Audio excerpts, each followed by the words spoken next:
Hey guys, Masochist here, ensconced back in our cozy little conversion van in Southern California, at least for 2 more days.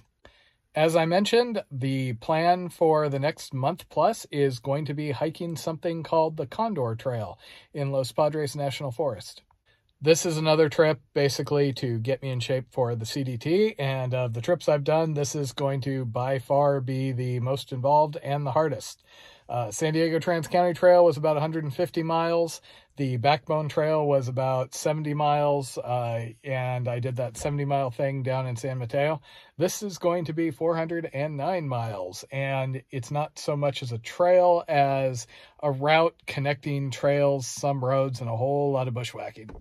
And by bushwhacking, the guide mentions that if you're not crawling, you're not bushwhacking. So if you haven't heard of the Condor Trail, that doesn't surprise me. It was basically proposed by the Los Padres Forest Association back in the 90s.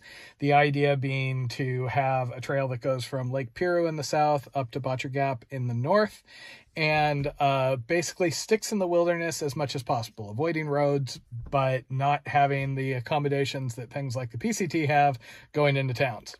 So it covers about 407 miles, 4 counties, 7 wilderness areas, and goes all the way up to 7,000 feet and basically down to sea level because you are walking along the beach for a while. Because of that, resupply can be a real challenge, and also water, especially in the south, it tends to dry out. The hiking season runs from about November to June in general, but we're in an ever worsening drought out here, so you never quite know how the water sources are going to work out. The cool thing is that as of 2020, only a handful of people have actually done this trail in their entirety, and several of those were section hikers. So it's kind of another one of these rarefied air things like the ECT, which always appeals to me. If you're looking for information on the Condor Trail, there ain't much out there. I did some trip reports when I did sections of it a couple of years ago, and there is a guidebook by Brian Sarvis on Amazon called just The Condor Guide. And there is also condortrail.org, which has some KML files, which have the track of the route. This is obviously not on the radar of Far Out / Gut Hooks or anything like that. So what I did is I took those KML files, I imported them into CalTopo, and that's how I'm going to be navvigating out there. So as I mentioned, I did try and do this once before, basically in 2020 when I was getting ready to do the PCT. I set out to try and do the Condor Trail. Plan was to do it northbound. Everything was going crazy with COVID at the time, though, and I couldn't even access the southern terminus. Lake Piru was actually closed due to COVID. So at the last minute, we switched plans, did a 6-hour drive north to Monterey, and I started hiking southbound, which worked. I had some gear issues, and I wasn't able to swap anything out because REI and everything was closed. Anything you ordered, they would have to, they'd send you an email and tell you in 1 to 5 days you can come to pick it up. Not useful when I had these, shoes that weren't working for me, or when my pants shredded on some raspberry bushes. Also, as I came south, I actually hit some county closures where it wasn't just the trailheads closing like they did on the PCT and elsewhere. There were actually directives that you couldn't drive on any of the roads back there and you weren't supposed to be on the trail. So due to that, I jumped south to get into areas where I was allowed to be on the trail. And that combined with just how heavy of a bushwhack it was and, the challenges with gear and everything meant I only did about 190 miles of it in 3 sections. Now, I did do a northern section, a middle section, and a southern section, so I've seen a fair amount of the trail at this point. But ever since, I've wanted to go back and just do the whole thing, clean end to end, which that's the plan.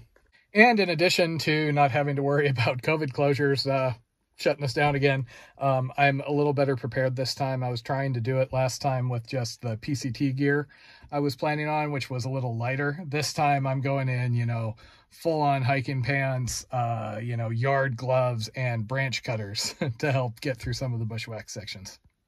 Seriously, my big takeaways from last time was, oh my God, this thing is amazing and beautiful, and holy crap, the bushwhacking.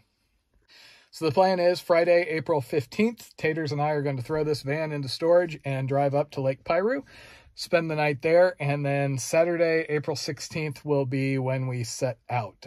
Taters will be hiking with me the first day, then she's going to have to come out, come back, go to work, and then I'll continue solo with her driving up and joining me on weekends. I don't really have a hard end date for this one other than June 7th, we are flying to Indonesia for a long delayed dive trip. And then I come back and go on the CDT. So basically I have to be done by then. The few people that are documented as having done this trail have usually done it in a little over a month. So I should have plenty of time, hopefully. Now, as I mentioned, this trail kind of sticks to wilderness areas. So for long stretches, there is basically no access for resupply. The people that I've talked to that have done it actually drove out and buried buckets at the trailhead. I've been trying to avoid that because that'll burn like a week, and that's going to take a lot of gas, especially with gas prices right now. Since Taters was planning to come out and hike with me on weekends anyway, our plan is basically to have her bring food, and then I'll just resupply on the weekends. That does mean I'm going to have 5+ day food carries, but yeah, oh well. I am also worried about water just because, you know, there's no guarantee that a water source is going to be running. So I'm actually carrying my usual 1 liter smart water and 1.5 liter smart water, and I have a 6 liter drum with me. And I'm just going to be filling up aggressively based on, you know, what I find out there. My plan is to do videos the entire way. I will keep them as live as I can based on, you know, how much access I have to power and cell signal. But hopefully I'll be taking, you know, a hotel night here and there to shower, and I'll at least be able to upload then. And I am just really, really excited to get back on a longer trail here. I mean, I'm chomping at the bit to start the CDT, but this one's going to be fun.